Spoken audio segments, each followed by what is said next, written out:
Hello. Hi there. Welcome to Guiding Voice podcast series, The Guiding Voice for a Better Future. This podcast is to help students and young professionals to shape their careers. In every episode, we interact with industry experts and drive insightful conversations that will help our audience learn great things. And apart from this, we also share some trivia around information technology and related world. Thank you for tuning in. This is Naveen and I'm with my co-host Sudhakar. Alright folks, so today we are going to discuss a topic, corporate storytelling. Corporate storytelling is about presenting your brand identity and values to wider public with the help of narrative techniques. And to talk about this interesting and relevant topic, we are pleased to welcome Sourish to our show today. Sourish Ghosh is a transformational storyteller and a coach with a career spanning across 18 years. In the past 8 years, Sourish has enabled storytelling as a form of communication among C-suite, corporate executives, and professionals. His corporate coaching sessions help the leaders, managers, and teams to create transparent, assertive, and positive work scenario leading to better management of conflicts, thereby increasing the productivity. In Sourish's last corporate stint, he worked as Associate Vice President Business Development with Grey Caps India Private Limited, which is Asia's largest on-stage quizzing and knowledge services company, before moving on to consult independently. He has a tremendous experience in sales, marketing, and print media.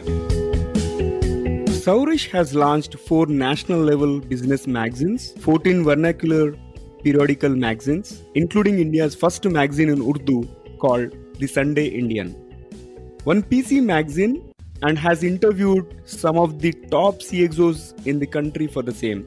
He has a particular interest in leadership coaching through mythological stories.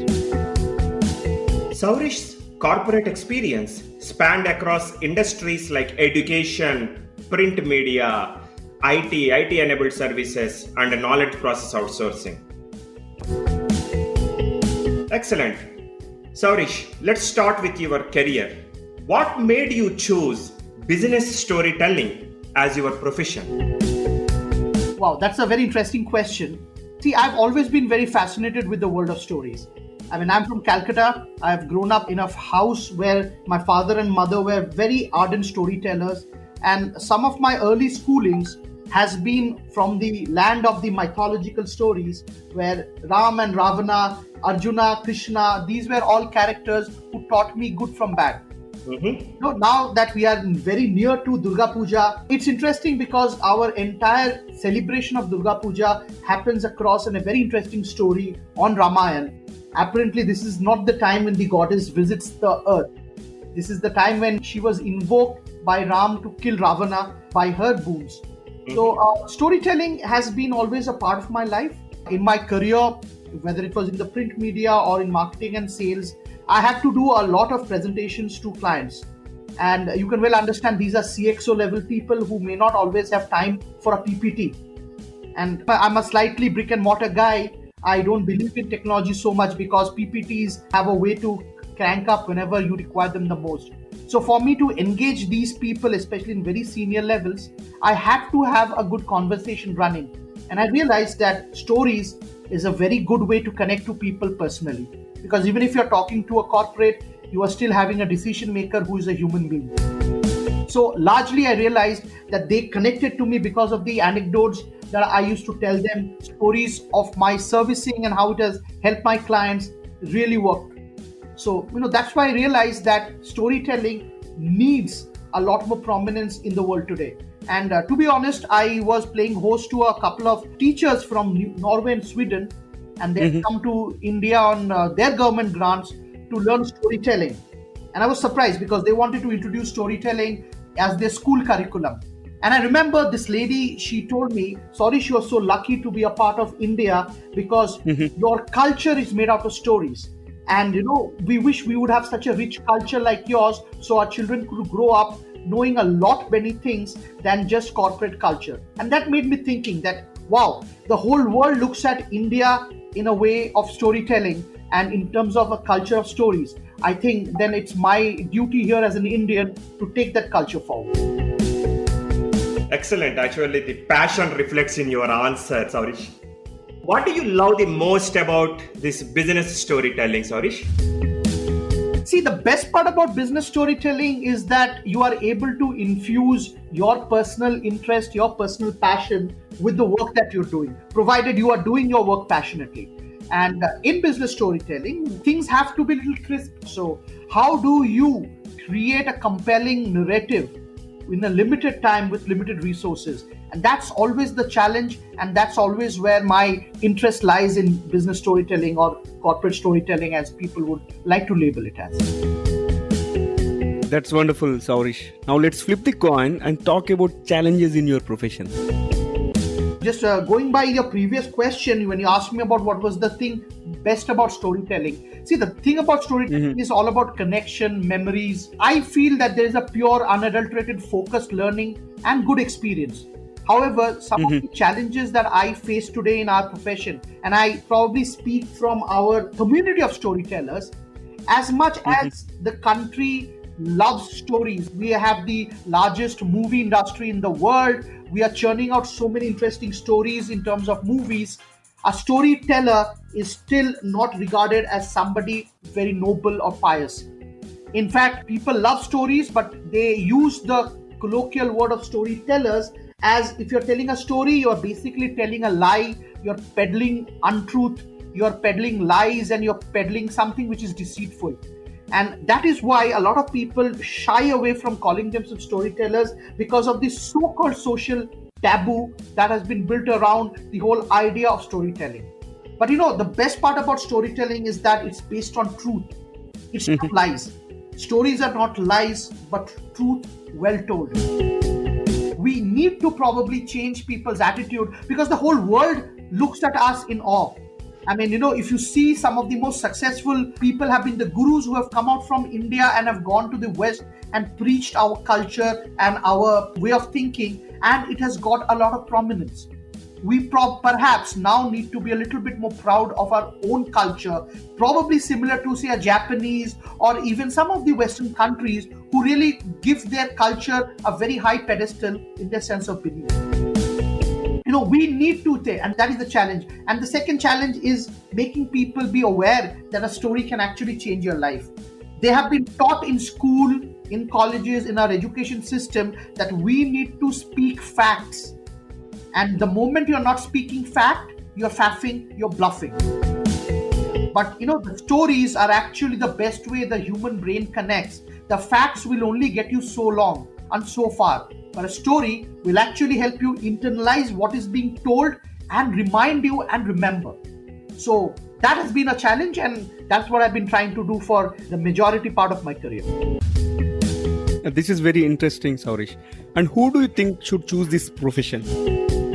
I feel everybody should be a storyteller. I mean, I believe being Indian and being a good storyteller, that's my dream. I mean, that's my aspiration, that, someday again, as a country, we would be called as a master storyteller. I mean, look at our culture, look at our food, look at our subcultures. Each one of them has so much to say. I know I've been lucky to have been a part of a work culture where I have interacted with a lot of expats and people from different nationalities. And the beauty of it is they're always very fascinated with our culture, devoid of religion, of course. I mean, the moment we say religion, a lot of other unwanted things creep in. So I usually try to keep my discussions largely apolitical and non-religious. But if you look at it from the perspective of our culture, our food, we have an amazing sense of awe that we are able to instill on people who do not necessarily belong.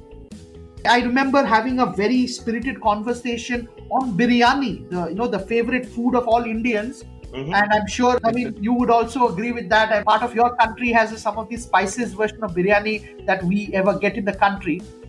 But I had a spirited conversation on my flight to London with this gentleman who was very intrigued the fact that we have so many varieties of biryani. And he asked me, so how does this happen? And he was intrigued both by how the biryani came to be and how the biryani taste, though the fundamental ingredients may be the same, how the biryani's taste makes a lot of difference to the region that it belongs to.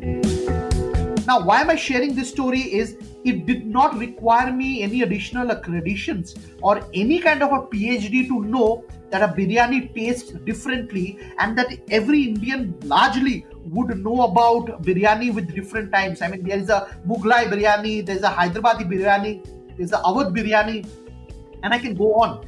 So I believe that every Indian can be a storyteller. And today in this pandemic and post COVID-19, where we are all having to be on a digital medium like the one I'm interacting with you, where a physical contact may not be possible, you cannot really shy away and go to the back of the room. I mean, if you're doing a work, you have to pre-present there, you have to use your PPT or whatever WebEx tools, you have to come on the mic, you have to be on the video. So if you are not able to create a good interest in the work that you're done or you're doing, I believe you are not giving yourself an opportunity to really shine and take the success that you are so deserved of. So everybody should be a storyteller for the sake of your own self, not for something higher and bigger like, taking India to the center stage and upholding the culture. That's fine. But if I were to go to the basic of human interaction, you able to represent yourself well, that's the important thing. This is my favorite question. And it is the common where you go for an interview, you go for a marriage proposal, you even go for a date. Tell me something about yourself is a question that I have. 99% of the people do not have anything to say. Yeah. And then after 2 seconds, they fall to sing. In every interview, they were asked, tell me something about yourself. Tell me something which is not there in the CV. So as humans, we communicate. As humans, we have evolved to present and narrate.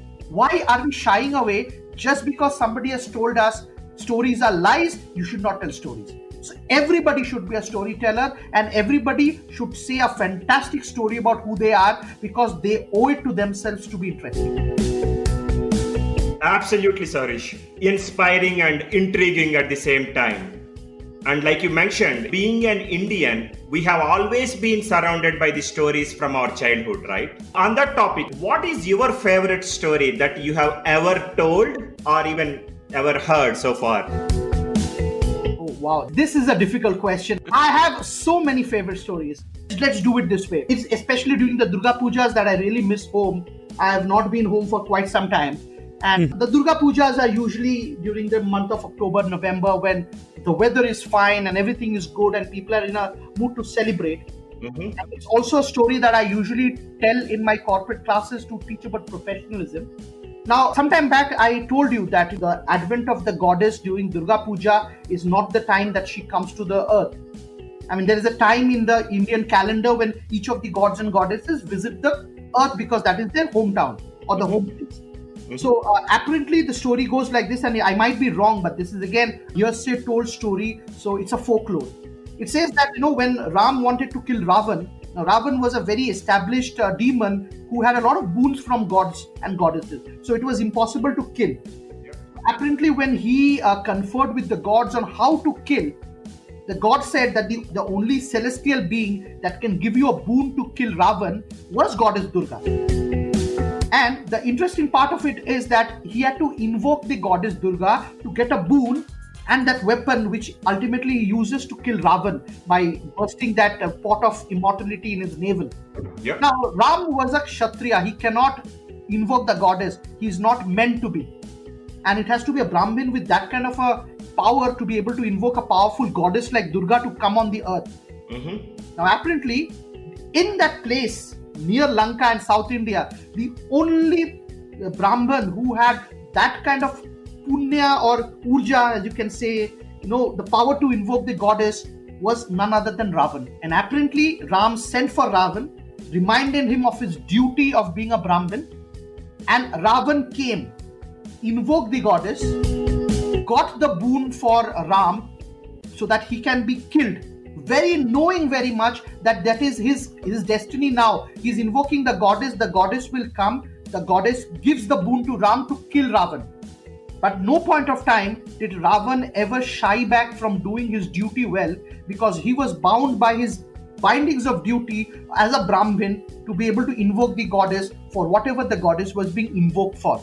Interestingly, that is the reason why Ravan went to the heavens, because he was killed by the hand of a deity, which was Ram. He was blessed by a deity to get the boon. And the story is about professionalism. It does not matter what might be the end. Sometimes you need to really do what you're supposed to do, bound by duty, and do it well. That's a fascinating story. Definitely not from Valmiki Ramayana, and definitely highlights the aspect that you are bound to do what you are supposed to do. And sometimes some of the corporate decisions that you take might lead something personally not so favorable results, but at the end you got to do what you got to do. No, I mean, if I were to really quickly add to it, I don't know if you have seen this movie by Benedict Cumberbatch on Alan Turing. I forgot the name. He was the one who made the computer which broke the Nazi code of Enigma. Now, the same thing I see over there. Once they break the code, they find out which particular warship the Nazis are going to blast off. And one of the members of his committee had a brother who was posted on the same ship. They could have easily warned the ship and they could have easily got the ship to come back. But the payback point was that the Nazis would get to know that their code has already been broken. So out of the bound ship for the country and for their duty, they could do nothing but wait on the radio to hear that that particular warship sank without any survivors. But that is also a story of professionalism. You had to choose what was right, irrespective of a personal great loss. And it's the same thing if you see in the Ravan story also. A personal great loss of knowing that his death is being written and being finalized, but he still did his work well. That is amazing. So Sourish, what is your formula for great storytelling, be it corporate or personal? Interesting question. A lot of formulas that it goes around, because storytelling is as old as time and man itself. But if you were to ask me personally what would be my formula, one is listening. Today I received a forward from one of my very old friends. He mentions that there's a story about two people talking about the TED Talks. And he says, if TED talks, I wish he listened as well. A great storyteller can only be great if they can listen. Because you can say only so much, but when you are telling a story, you need to be listening to your audience through your voice modulation, through their body language, through their interest, through their reactions. Plus, if you also listen, you will never run out of good stories. So when I go to my corporate sessions, I also do corporate coaching. I also do corporate sessions other than corporate storytelling. Some of my best stories come out when I listen to people share their experiences. And that brings me to the second part of the formula. Experience is another great formula for storytelling. You need to be either experiencing what you're telling or surrounded by experiences. I spoke about the human evolution. We have a very interesting tool called empathy, which is basically ability to feel what the other person is feeling. That is why you see that, when there is a very touching scene in the movie, you feel like emoting, crying, getting angry, getting unhappy. Avengers Endgame, when Captain America picked up Thor's hammer, everybody, was very, very happy because they could finally relate to the fact that that great character is now worthy of picking up a god's hammer. Yeah. Now that is empathy. So first one is listening. Second one is experience/empathy. Because if you don't have that, you can never really tell a story that touches somebody's lives. That's why you have so many great movies which absolutely makes no difference to a person's life. And you have some very unknown movies when if you watch it, it stays with you. One such example would be a movie called Wonder, featuring the very good story about a child who is disfigured. And it is his story about how he navigates through high school. Again, a story that could be very, very normal, but the way they spoke with the experience and the experience that the person feels and the experience of the people around that central character and the way he listened and he was listened to makes a lot of difference. Wonderful tips, Sourish, and loving the conversation. So one last question before you go. So what are your tips for students and young professionals that are aspiring to make it big and shine in their careers? Now, this is something, Naveen, is a little personal to me. So I'm okay if I can share it here. Absolutely. When we were growing up, and I'm sure you will also agree with it, we have been told not to speak too much about ourselves. We have been told as a culture not to talk about the successes that we have, and different reasons have been given, like a drishti or an evil eye, or people will laugh, or what will happen when you fail. The fear of failure has been ingrained in us more than the celebration of success. Yep. So every time we do, we don't ask ourselves what happens if we do it. The first question we ask is, what happens if we fail? I have made up a coined term called the Kapoor Saab Kya Kahenge syndrome, which is basically about what the society is going to tell me, and that is why I perhaps either stop myself or undervalue myself. But if I were to make some of the mistakes of our growing up right here, I would tell the young people listening in that please learn to narrate your life story without prejudices or the pressure to be someone you're not. You cannot impress somebody by being somebody you're not. You can impress somebody by 100% truly be who you are and believe in yourself. Showcase your achievements. The best way I feel about it is that if I were to, and you read about my bio and I was happy that able to help out, but I did a lot of those things because I was very selfish to think that, if I have to tell a great story, I have to do a lot of great things. Some of the career paths that I've taken, including you also, the way you have done this community where you're doing this podcast is perhaps not something that every one of your friends will be doing. And I'm sure that when you started off, there would be a lot of people who would have told you the what ifs and the what if nots. But imagine if you were to have heard all of that, today we would not be here talking about this great community that you're building up, and me being privileged to be a part of it. So do something brilliant. Believe that you will be able to do. Be okay to fail, but fail and react faster. Don't fail and sit down, because that's when you actually fail. I just wanted to end it up with saying a little bit of a philosophical statement.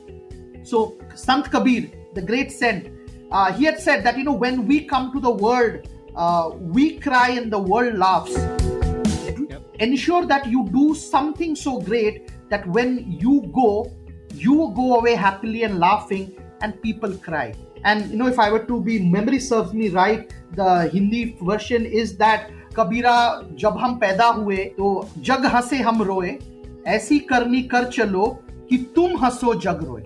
And I feel that is what our life should be. We should leave this earth in our terminal breath happy, with laughing that we are contented to have done a great stuff, and perhaps our impact and our contribution to the society would be so much that people would cry because they would miss us.